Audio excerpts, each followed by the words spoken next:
Hello YouTubers, this is Eric from Easy Computer Solutions, and today I'm going to give you my thoughts on the iPad Pro.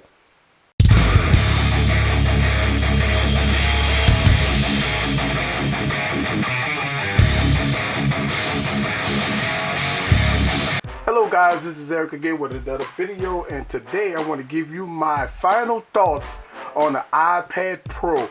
We are in November 2015, which is the first week of November. The iPad Pro is supposed to be released on November 11, 2015.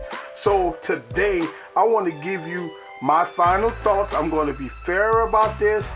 As you watch my YouTube videos in the past, I talked about the iPad Pro, but I'm going to give you my thoughts on the iPad Pro.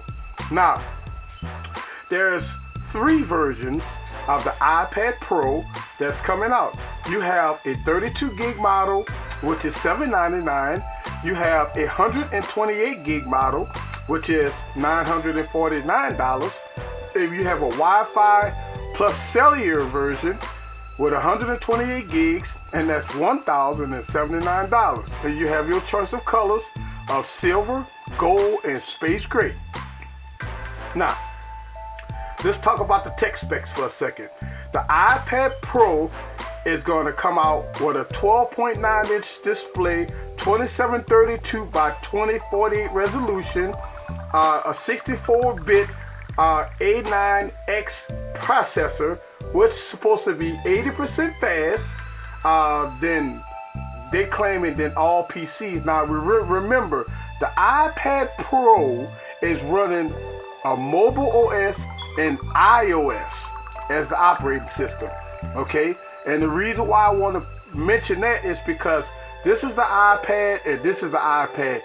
The iPad Pro will be almost the exact same as these two iPads, but it's going to be larger, it beefed up specs of course, and it's coming with 4 speaker placements and 4 gigs of RAM, and again your choice of 32 gigs and 128 gigs.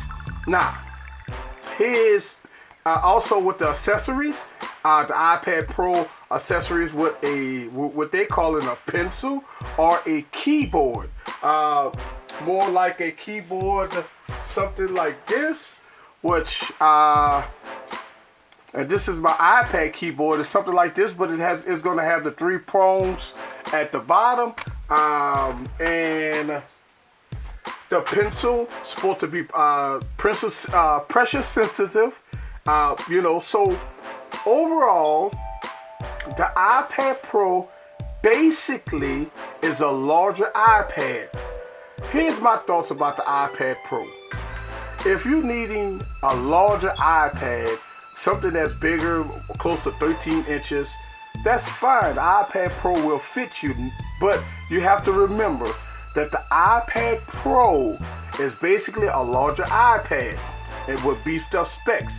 Now, we thought that the iPad Pro was going to run a version of Mac OS or something like that, or maybe El Capitan, which is a full desktop version of Mac.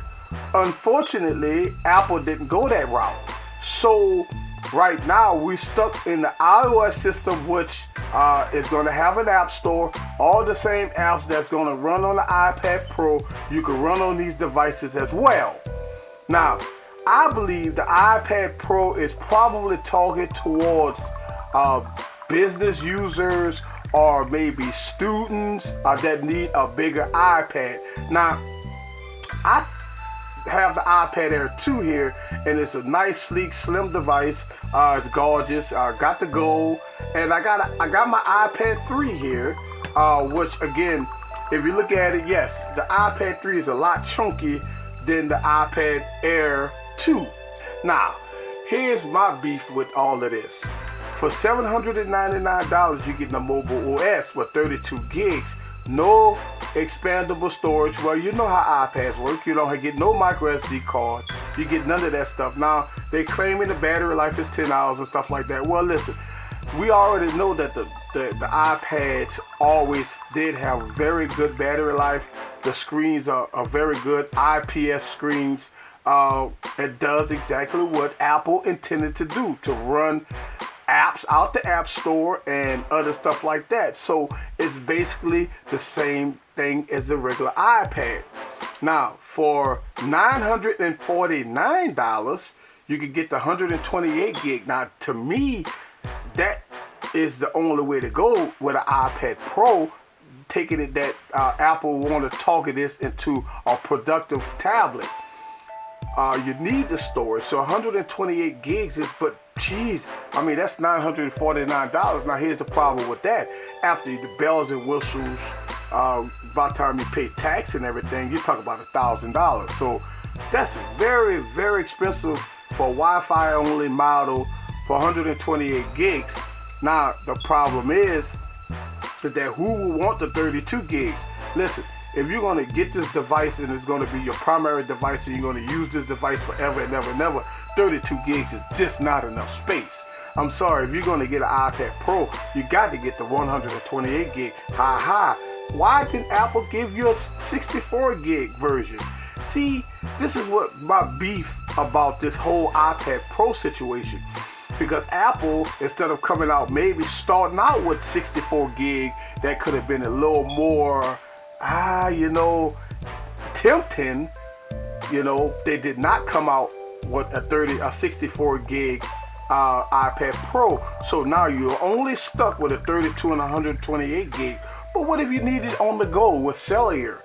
Well, for $1,079, you can get the cellular model with 128 gigs. Now that's with taxes and all the bells and whistles. You talk about over $1,100 for $1,100. You get the Wi-Fi and cellular model. But guess what?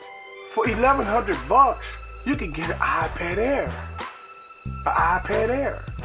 So, you think about, okay, so why should I spend that type of money on an iPad Pro when you can get maybe a Microsoft Surface, right? Think about that for a second. A Microsoft Surface.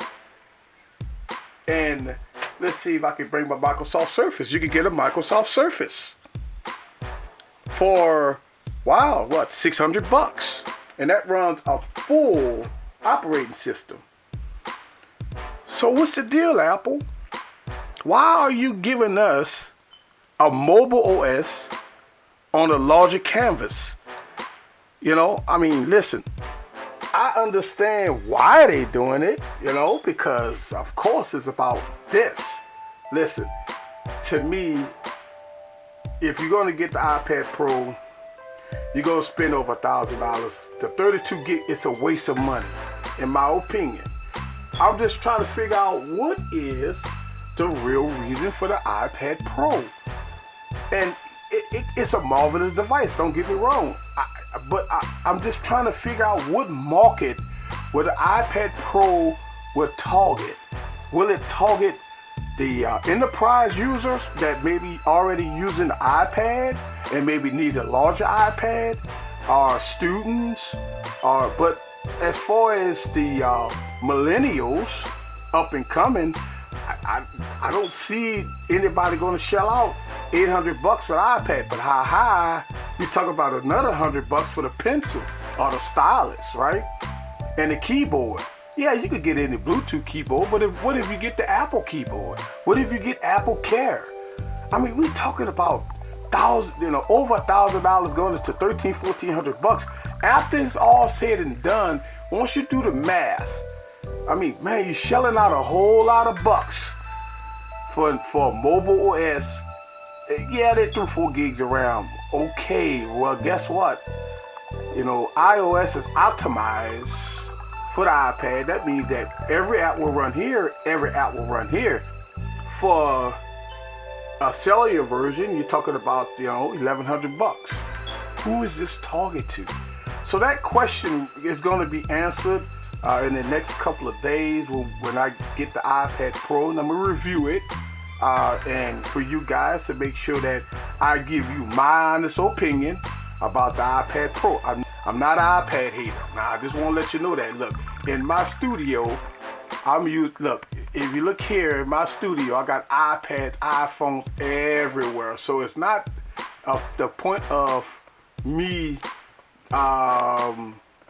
hating on Apple. That's not it. It's just not it. It's just, I'm just trying to figure out, if you're gonna go out spend $1,300-1,400 on an iPad Pro, you want to know what difference does it make between the iPad Air and the iPad Pro. Yes, you're getting a larger screen. That's fine if you're going to approach it that way. If you're going to approach it that way, that's fine. You know, but if you just saying I want an iPad and, you know, you're trying to see the difference. Basically everything in the iPad Pro is eternally, you know, stuff like that. It's not bringing Force Touch. So that's been verified. 4 gigs of RAM, 4 speakers. Yeah, you know, gonna be great for gaming. But man, who's gonna hold that thing like that? I mean, it's gonna be very, very large. So, not sure about the gaming. All right. So enough of that. Just want to kind of give you my final thoughts on the iPad Pro. Leave your questions down below. Let me know what you think about the iPad Pro. Let's have a discussion. This is Eric from Easy Computer Solutions. Subscribe to my channel, like my videos, and I'll see you on the next one. See you later. Peace.